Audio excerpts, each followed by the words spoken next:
Hello, everyone. I'm Everton de Oliveira from the Groundwater Project, and I have a pleasure to bring to you our brand new book, Hydrogeology of the Oak Ridges Moraine Aquifer System. I mentioned to you before, I do love this books where we have a very well done characterization of a region because we learn from the work of others, how they thought, how they presented the data. It's very interesting. And this is a particularly nice book that I like to introduce to you. I'm here with Richard Gerber. He's a senior hydrogeologist and co-manager at the Oak Ridges Moraine Groundwater Program. Dave Sharpe is a research scientist at the Geological Survey of Canada, and Steve Holysh, who's passionate about helping Ontario improve water-related management decisions. On top of that, they are not here today. We have some collaborators in the book. Mason Marchildon, I'm not sure how to say that. Mike Doughty, Sean Frape, professor of mine and a friend of a long time. Laurie Labelle, Britt Smith, and Steve Shikaze. Steve Shikaze was my contemporary friend during my PhD and his master's and later PhD. So, welcome, guys. Thank you very much for your nice work. Your new book, it delves deep into critical natural resource. What is the Mhm. primary motivation behind writing this comprehensive book? And what do you hope readers, especially those outside hydrogeology, maybe take away from it? Please, welcome. Thank you. I guess I can start with that. I guess the first reason was that John Cherry asked me to write a book, so I said yes. But on a deeper level, I think with the Oak Ridges Moraine Groundwater Program, or I guess as scientists in general, we're always trying to get uptake, so people to listen to us. People to use the information system that we have, people to use the knowledge that we've gained. And we're always struggling with that. I guess it's a slow process, but an important process, and you just have to stick with it and persevere. So to me, I look at the book as kind of part of another step in our outreach efforts. Going to universities, going to public schools, going to high schools, Yeah. talking to people in the public, talking to managers. This is all part of the outreach. And I thought that if we could put everything together in one book, it might, increase the uptake of what we're doing. And I think another aspect that's important is that in Ontario or Canada, I guess, the water portfolio, in my opinion, is kind of fragmented. The book, hopefully, in my opinion, or my hope, is that it illustrates the power of number of disparate groups working together. So our team over decades includes scientists from the Geologic Survey of Canada, the Ontario Geological Survey, municipal scientists and planners, municipal level of government, conservation authorities. And in a limited funding world, if we all share information and don't duplicate collection efforts, then I think that I'm hoping that this book illustrates the power of that collaboration and ongoing discussion. I'm pretty sure it does. I'm pretty sure it does. But I have a question for you. So can you tell our listeners here what is the Oak Ridges Moraine Groundwater Program, please? Okay, so the Oak Ridges Marine Groundwater Program started in 2001. There was new legislation that came along to protect the landform. So the planners wanted to make planning policies that were science-based. I know you hear that term a lot, but that was the intent. And they were concerned about the lack of readily available information and monitoring data, et cetera. So they started the Oak Ridges Marine Groundwater Program. Actually, it had a different name in the beginning, which is too long to get into here. But basically, it was municipal level of government and conservation authorities working together to come up with the science background to support those planning policies. So the program started in 2001. Steve started that program in 2001. I worked with him and then finally joined in, I think it was 2006, where we've been working together since the 2001. Well, that's very nice. That's very nice. Yeah, I mean, I would just add briefly to that Please, Steve. that Yes. if I could, I mean, just um, I think that we both Rick and I have been given a very unique opportunity, like in Canada and I think many Western countries, like having public sector scientists with a career path that is technically focused is very unusual. I mean, those kind of pathways seem to disappear from the public sector many decades ago. And so we've given a unique opportunity that as technical scientists, not researchers, we'll call ourselves scientists because we've got to be careful. Um, but we've given a very unique opportunity to do what we've done and put together all this information, geology, water, and I think with the book, um, I would like people in Ontario and outside of hydrogeology just to know that there is a really, dedicated, passionate group, only six of us, but we focus on properly managing water-related and subsurface data for Ontario. And that's the takeaway message that we've got your backs and we're understanding water and managing it properly. Interesting, interesting. So on the uniqueness of the Oak Ridge moraine, it is often called the rain barrel of southern Ontario, and is described in the book as a stratified moraine, which is quite rare, right? Can you explain in simple terms what makes the Oak Ridge moraine hydrogeologically unique compared to other regions, and why this makes its study so fascinating? Yeah, I can take on that, Everett. Geologically, it's a fascinating landform. It has a tremendous amount of aquifer sediment, in excess of 80 cubic kilometers. Wow.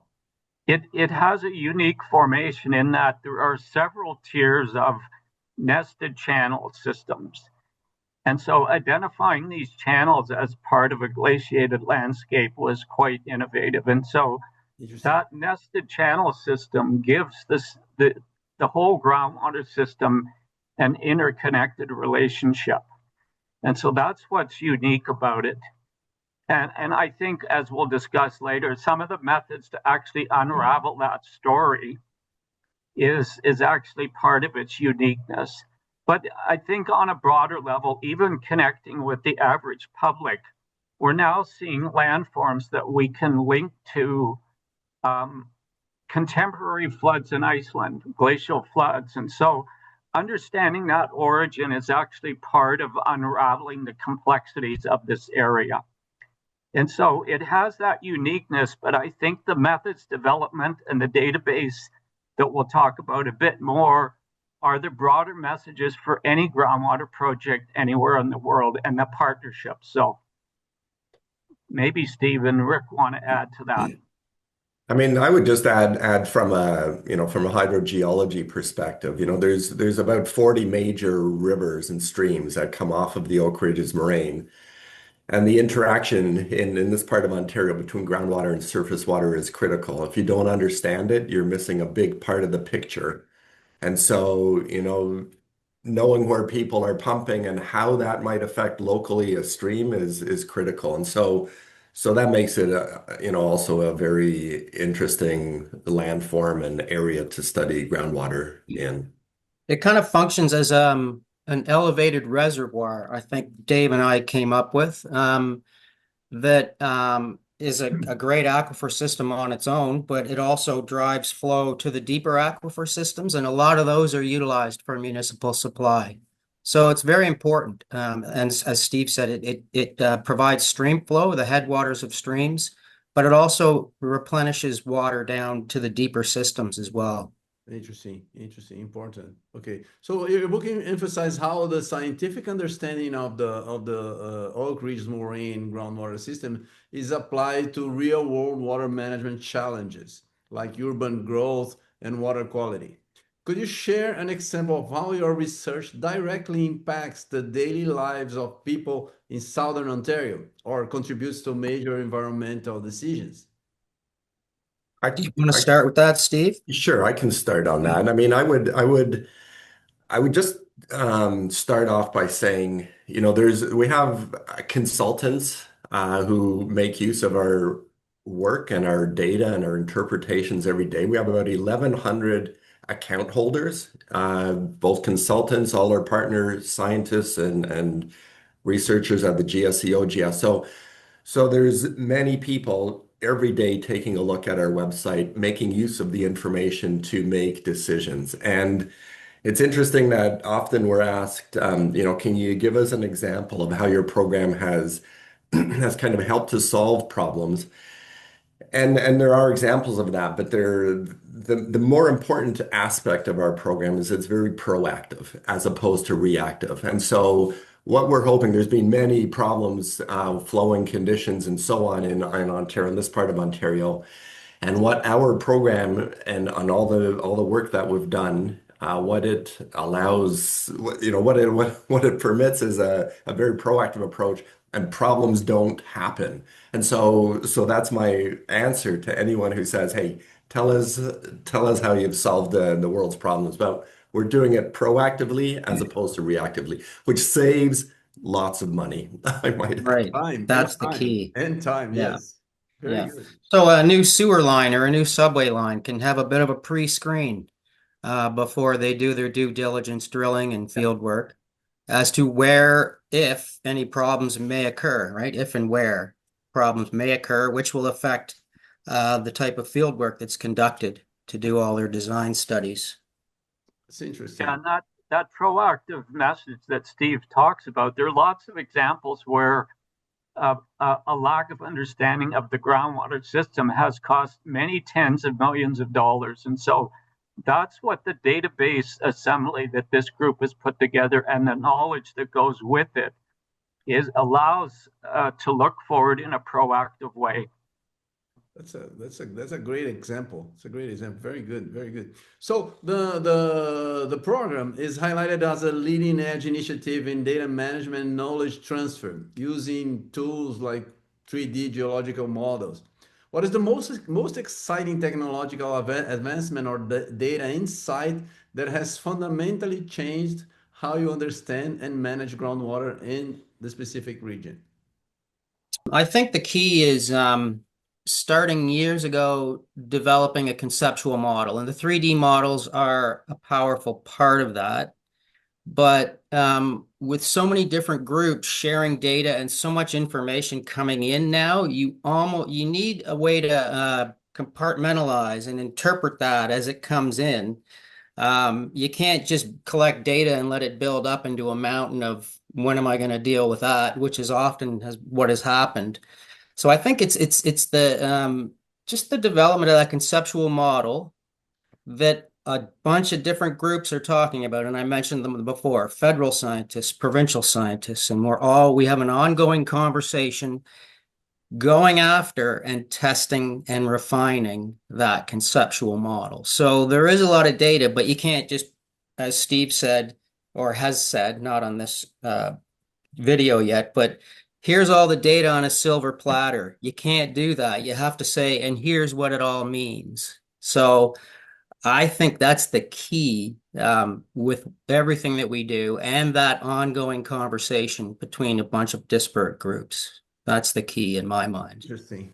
So I would add to what Rick said. The conceptual model is a distillation of the current knowledge that's tested. But to me, fundamental to this area making significant progress is the acquisition of high quality, high resolution data. That allows robust, testable conceptual models to be developed. So for example, the partnership groups here have applied oil exploration methodology to shallow groundwater issues.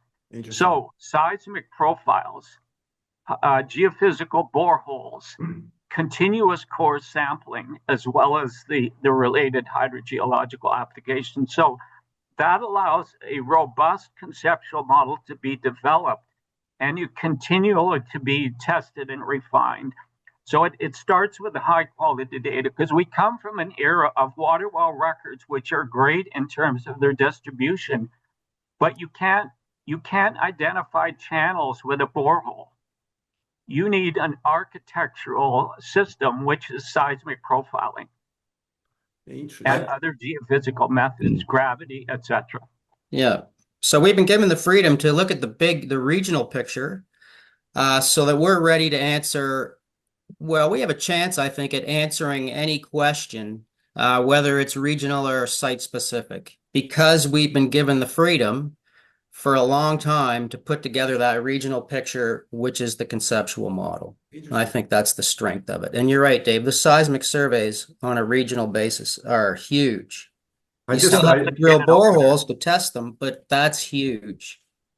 Yeah, no, I'd like to jump in on this part too, because the technological advancements that you ask about, Everton, are key, and certainly the conceptual model and seismic, all of that is beautiful and fundamental to what we've done. However, I think that I'd love to point out at this part, the advancement is what we've done on the website. And I, give a hats off to Mason in our group, who's done a tremendous job of this. But if you go to our website, Everton, you can, what we've found is, sophisticated 3D groundwater models are really difficult for the average hydrogeologist to run. And we have a group of really high-level hydrogeologists around the table at our different agencies, but few of them can run a numerical groundwater model. And what we've tried to do is take the insights from those numerical models and put them onto the website.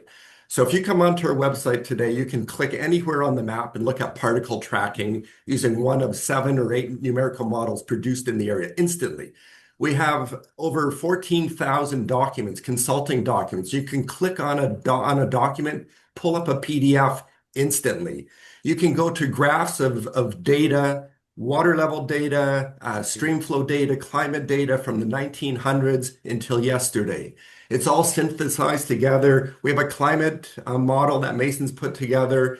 Pull snow melt. So you want to look at recharge and think about what's happening in the system. You can look at snow melt, how snow melt, not just rainfall, not just snowfall, but snow melt, when it is introduced into the system. I mean, there's just so many different aspects, the technological that would manage to pull onto this website, that it's crazy. I mean, you could do cross sections anywhere. The geography that we cover is larger than the state of Hawaii, Vermont, New Jersey. It's a big geography. You can do a cross section across any part of that terrain and look at the quaternary geology, the bedrock geology, these bedrock valleys we're talking about. It's like that's the highlight of the book. Understanding the hydrogeology is one part, but the management of information and data, we think we're far ahead of anyone, maybe even globally, I would say. I agree. It's amazing. And it's very well organized and it's accessible. It's impressive. So what is the level of detail, just a curiosity, of detail you reached when you added the seismic plus all the other information? What's the level of detail that you can reach in centimetric,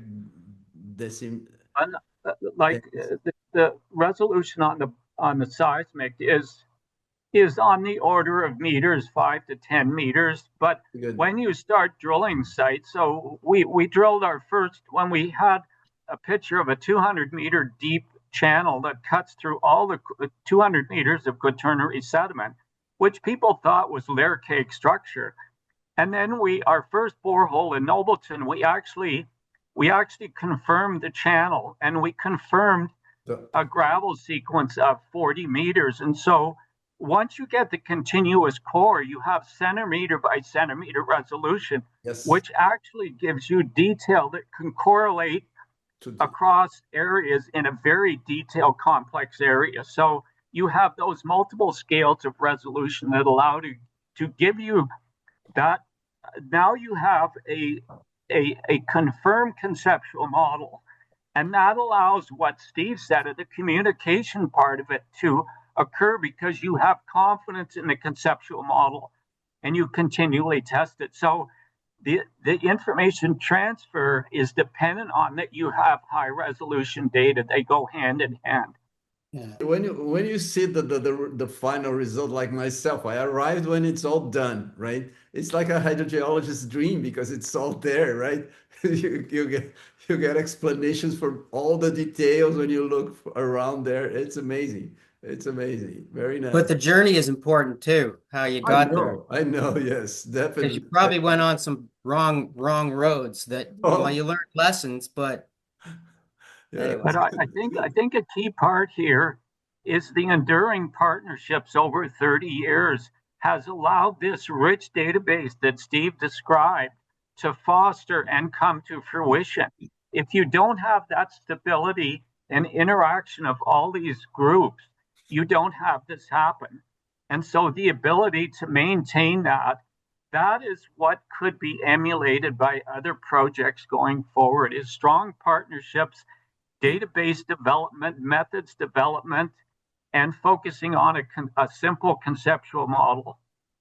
Interesting. Yeah, I mean, I would just say Go, that Steve. when, Go, Steve. following up on what I said earlier, I mean, when you add up all the studies, the consulting reports that are available, the numerical models, 100 numerical models in the program that our custodianship, we manage those models. There's over $1 billion of value in what we've put together. It is impressive It if is. cost out what we've pulled together, huge amount of value. We call it digital infrastructure. And we've actually tried to get some digital infrastructure money, but in Canada, infrastructure is only bridges and sewers. They won't touch data.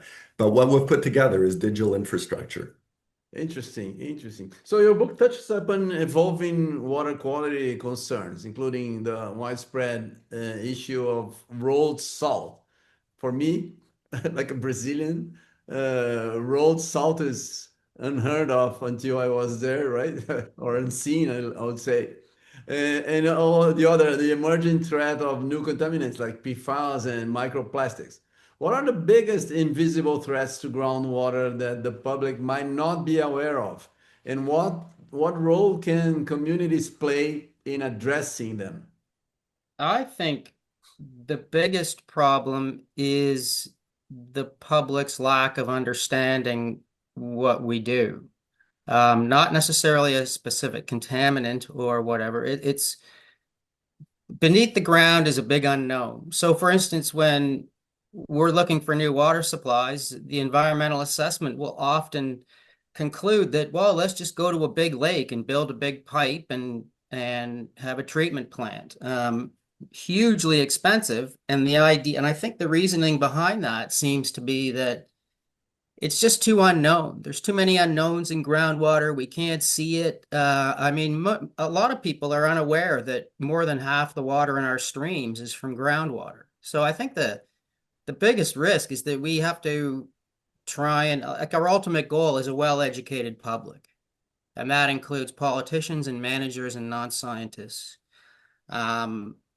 And so, PFAS and agricultural contaminants and road salt, that's just us trying to explain to them in simple terms how the flow system works and what happens with everything that we add to the surface.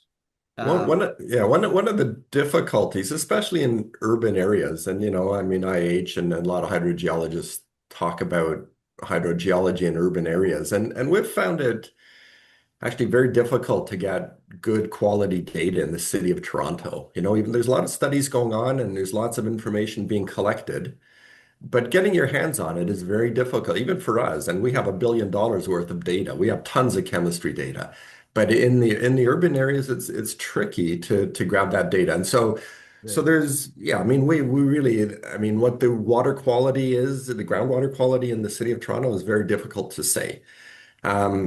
Just in terms of unseen, Rick says, groundwater is below your feet. And one of the things that we've tried to do again in our program is interview, senior hydrogeologists before they retire and capture their most important stories. Like, tell us the stories that you would want, if you were starting your career in 2050, what would you want a hydrogeologist to know so that they might not encounter the $10 million problem that was encountered in 1965?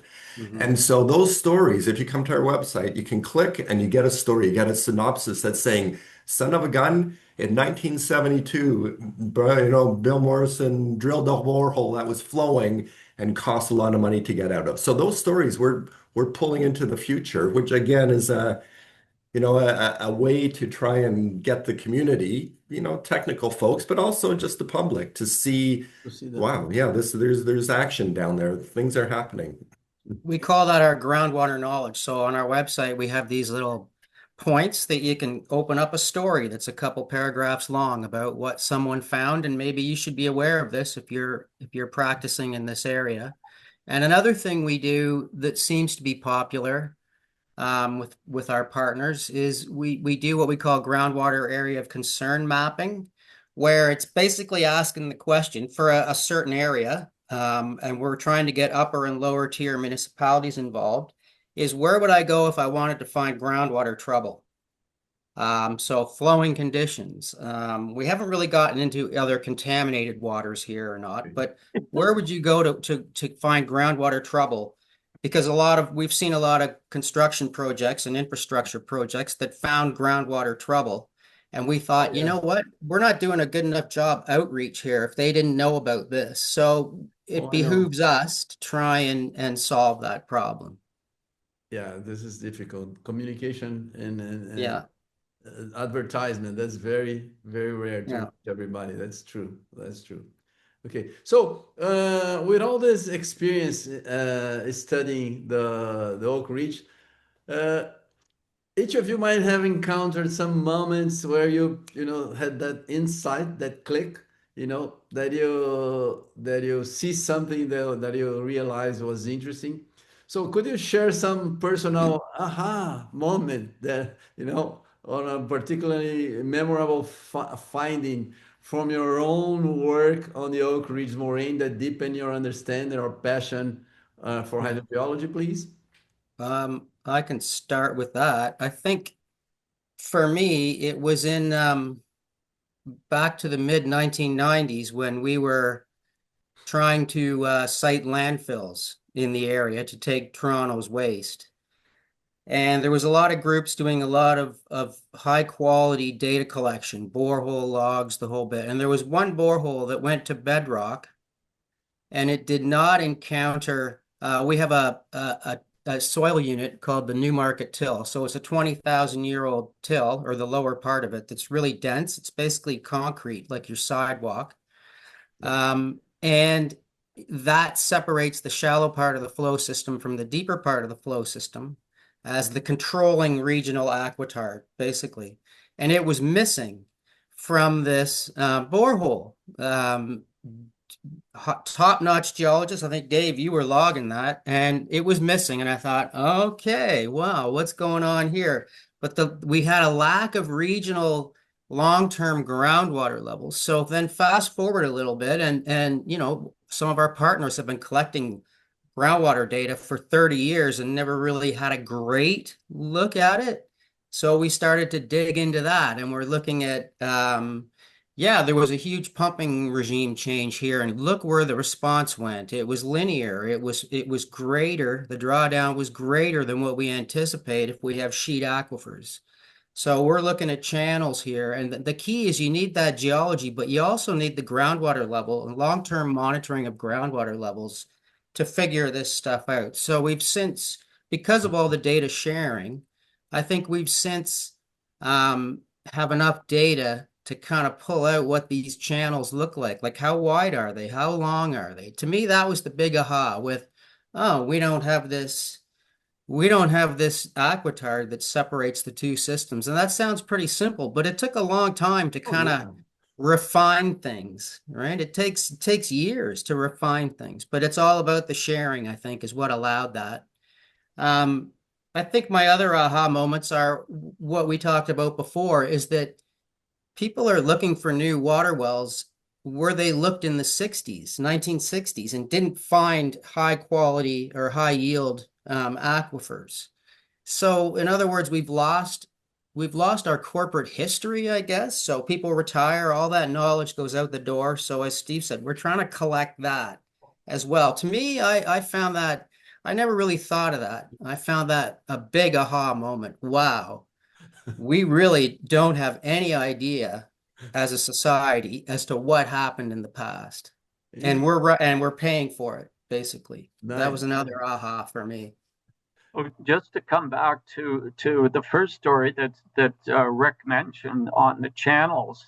So, from a geological point of view, ice sheets are thought to advance and retreat, laying down layers of till, glacial formed sediment, often in sheets. And so, the idea that you have big channels, so the seismic profiles that first identified channels that were up to 5 kilometers wide, 200 meters deep, put a whole new outlook on how to assess complex areas like this. And so that was an important aha moment, including the drilling that confirmed the channels and confirmed the sediment fill in the channels in detail. But then, as Rick said, so now we have an improved conceptual geological model. And as Rick said, with ongoing monitoring and testing, you can actually learn more about this new structure, because the geology can bring you so far, but then the history of pumping, how is the system responding to stressing, actually gives you the directional properties of the channels, etc. And so I think those combined aha moments, to me, sum up the essence of what has been unraveled in this area. Very good. Very I good. would I would say, I mean, one big aha moment for me was we had an opportunity with one of our partners, City of Toronto, to look for this Laurentian Channel. So this Laurentian Channel, we know, comes down from Wasaga Beach, from Lake Huron down into Lake Ontario, big continental, drainage system, pre-glacial, millions of years old. And City of Toronto was doing some rehabilitation of storm ponds right downtown in High Park, we're close to downtown Toronto, and they invited us to perhaps drill a borehole and see if the Laurentian Channel was there. And son of a gun, it was there, but and we were ready for flowing conditions, but nothing like we encountered. So we had drilled this well, was flowing around 500 gallons a minute. The drillers got soaking wet. Water levels were 70 feet up in the air. It was crazy. Cost a lot of money to get out of that situation. Um, and the aha was son of a gun. We had thought, or I had thought, that the connection between these channels and Lake Ontario would be much stronger than what it is. And so the fact that we were so close to Lake Ontario, seeing really flowing conditions, meant that the connection hydraulically between Lake Ontario and the channels was not very strong. And subsequently, we've done a lot of modeling and work to look at interaction, groundwater interaction directly to Lake Ontario. And we've found that it's really quite low, it's minimal. Most of the groundwater is coming out in the streams, as I said earlier. And so big aha moment, expensive aha moment, and you don't want to do that too many times in your career. Glad for you that it happened, right? That's it. In the end, it was good. Yeah, the City of Toronto rescued us. Otherwise, the program might have ended at that in 2007 when we drilled that well. Interesting. Yeah. Guys, for me, I see many beauties in this work that you present. First of all, is this collaboration spirit that you show in this work, because you're working in different places and you put together all this information, but it looks that you had passion and fun in doing it, which is very welcome when we're professionals and we're doing something that we're learning together and we're helping each other, and no competition apparently, just to do a good thing. That's very interesting. That's, for me, it's a great example of collaborative work that you put together there. Very nice, very nice. Congratulations. And the other thing, and I would like to say to the listeners, is that uh, since there's so much information put together, it might cause a little fear of jumping in, but it's not the case. Just go to the website, take a look, because the models are very interesting and you can learn from, you can get pieces of it and still profit from the information. Very good. So, the Groundwater Project aims to make groundwater knowledge freely accessible worldwide. How do you see this initiative and the lessons learned from the Oak Ridge management contributing to the global efforts in sustainable water management? And what's one key message you'd like to convey to inspire future generations to engage with groundwater science, please? I think that education is the foundation. So that's where the groundwater project comes in. But I also feel strongly about, as senior practitioners, we have to create a space or an environment for early career practitioners to be, how do I put it, not afraid to try, not afraid to fail. It's kind of our job to have invisible guardrails in case things are going off the rails. But I think like having that foundation is great. You can read everything you want about how things work, but I think it's the application and developing the confidence to then be the decision makers. So that's what we're trying to do. Like I know one of my first jobs, my boss let me do everything, write the proposal, do the field work, write the report, present it to the client. And I think that was kind of rare at the time. So I'm back in the 80s here. But to me, I was given freedom to try and fail. And as long as the failures aren't too big, meaning costly, then we're good. But as far as what I do, I look at it as I'm just trying to figure out how the natural system works. And I'm trying to figure out how it has worked. And I'm trying to respect that. I think in our society, we're trying to control the natural system, and that's where we get into big trouble because we've not necessarily had the respect we should have for how that natural system functions. And I'm looking at dams, I'm looking at dikes, I'm looking at just trying to pump groundwater to control underground structures.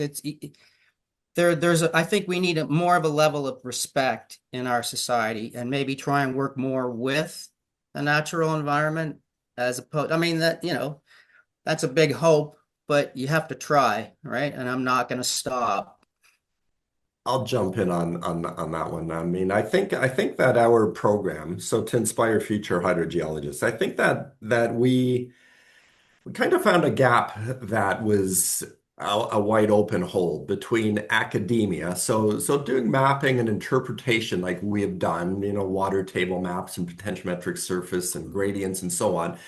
That kind of stuff is not done typically by researchers because it's not new and newfangled, and it's solid groundwork. And the provincial government, they collect a lot of data, but they rarely interpret it. And so what we found was a big gaping hole that no one was doing the stuff that we're doing. And I think if you look anywhere across the globe, you're hard pressed to find water table maps, regional, potentiometric surface maps. And so that, I mean, I think, if you, just Google, trying to find maps, the groundwater table maps of different states you don't find them online. I mean, they might exist, but they're hidden away. And so I think there's opportunities for, young folks who are coming into the industry to kind of look for gaps, what's missing and what could I add and find a way to do that like we have. I mean, it's kind of unique we were given this opportunity, but I'm sure that, other places could also benefit. The other thing I think we've done differently, and we've mentioned it, is this harnessing of consultant work, right? I think typically researchers don't give enough respect to consulting projects. There's a lot of, really technical, high technical quality people doing high quality work, and that rarely gets integrated into research, I think. And so I think there's opportunities as we have 14, 15,000, and that's only a thimbleful of what's available or what's being done in the last 50 years. But to try and harness some of that information and bring it into interpretations, I think there are lots of opportunities. Agree. Maybe I'll just finish up with something and emphasize something we've already talked about. I would just return to the fact of the strength of partnerships, methods development, database development. Those three pillars are eminently usable by any project or team anywhere in the world, irrespective of this particular case. It's a glacial aquifer system. It could be any kind of system, but those three foundations are doable by any group. And so that, I think, for what is most transferable globally is those messages out of this book are, the key parts of what could be done elsewhere. Interesting. Thank you guys very much. And I really enjoy your work. I always talk to John Cherry and people at the Groundwater Project that we do need case studies, and more than a case study, this is a very good example on how you can put together many case studies and interpret the data together. This is a big achievement that you have. Congratulations, and I hope this book is going to be very useful to many people. We'll push this distribution so people can learn from your experience. Congratulations for a job well done, guys. Thanks so much. Just one last message, Everton. This group is just getting started. They are not finished by any means. They're just getting warmed up. Very good. Good point. Thank you, guys. Congratulations. Thank you. Talk to you later. Thank you. Bye.